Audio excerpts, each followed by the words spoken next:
আসসালামু আলাইকুম। গরিবের সাদামাটা রান্নাঘর আপনাদের সবাইকে স্বাগতম। আজকে আমি আমার মেয়ের পছন্দের একটা মিষ্টি আপনাদের সাথে শেয়ার করব।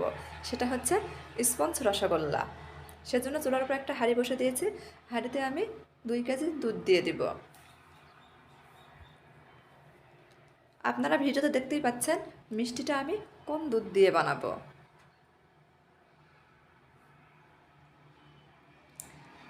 এখন দুধটা অনবরত নাড়ে-চাড়ে অপেক্ষা করব দুধের মধ্যে বলক আসা পর্যন্ত। দুধের মধ্যে বলক চলে আসছে। আগে থেকে আমরা একটা বাটিতে 3 চামচ ভিনেগারের সাথে 3 চামচ পানি মিশিয়ে রেখেছিলাম। এখন সেই পানি মেশানো ভিনেগারটাই অল্প অল্প করে দুধের মধ্যে দিয়ে দিব। দিয়ে ছানা কাটা নিব। দুধের ছানা কাটানো হয়ে গেছে। এখন দুধ থেকে ছানা আলাদা করে নিব। আর ছানাটা ভালোভাবে পানি দিয়ে ধুয়ে নিব, যাতে করে ভিনেগারের কোনো গন্ধ ছানার মধ্যে না থাকে। মিষ্টিটা আমরা রাইস কুকারের মধ্যে বানাবো। সেই জন্য রাইস কুকারের মধ্যে 2.5 কাপ চিনি দিয়ে দিব। 2.5 কাপ চিনির জন্য 6 কাপ পানি দিয়ে দিব। 2টা এলাচ দিয়ে দিব। ঢাকনা দিয়ে রাইস কুকারের সুইচ অন করে দিব। অপেক্ষা করব চিনির শিরায় বলক আসা পর্যন্ত।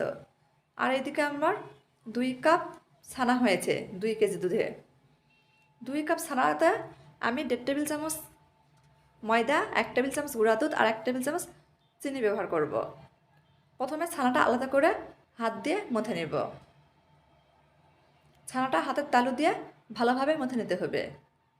ভিডিওতে দেখতে পাচ্ছেন ছানাটা আমি কিভাবে মথে নিচ্ছি।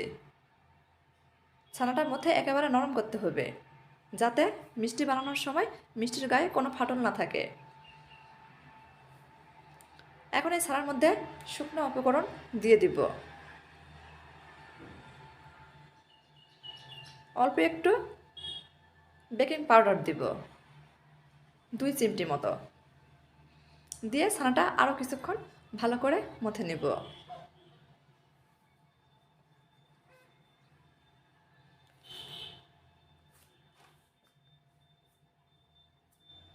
দেখতে পাচ্ছেন ছানাটা কত নরম হয়ে গেছে।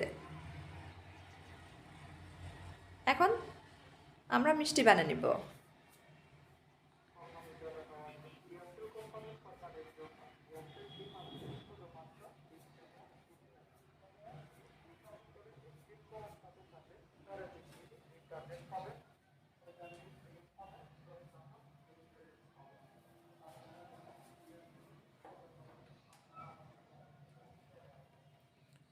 একটা মিষ্টি বানানো হয়ে গেছে। এভাবে বাকি মিষ্টি বানিয়ে নেব।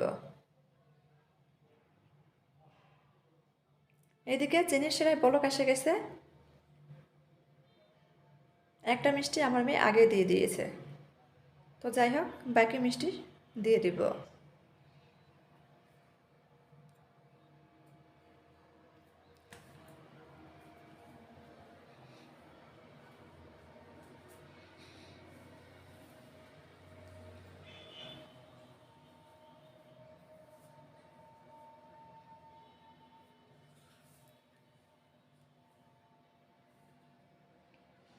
ঢাকনা দিয়ে ঢাকে দিব।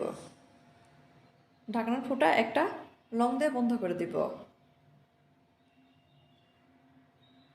25 মিনিটের জন্য ঢাকে দেব। এই 25 মিনিটের মধ্যে আমরা ঢাকনা একবারের জন্য খুলব না।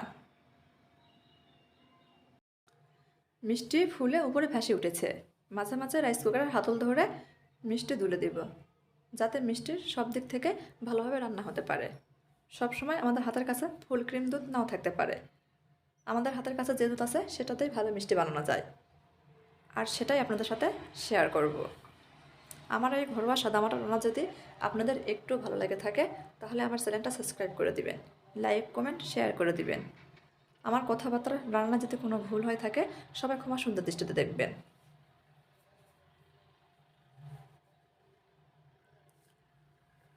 25 মিনিট পর ঢাকনা খুলে দেখব মিষ্টি রান্না হয়ে গেছে। এখন আমরা এই শিরার মধ্যে মিষ্টি 1 ঘন্টার জন্য রেস্টে রেখে দেব। 1 ঘন্টা পর আপনাদের পরিবেশন করে দেখাচ্ছি।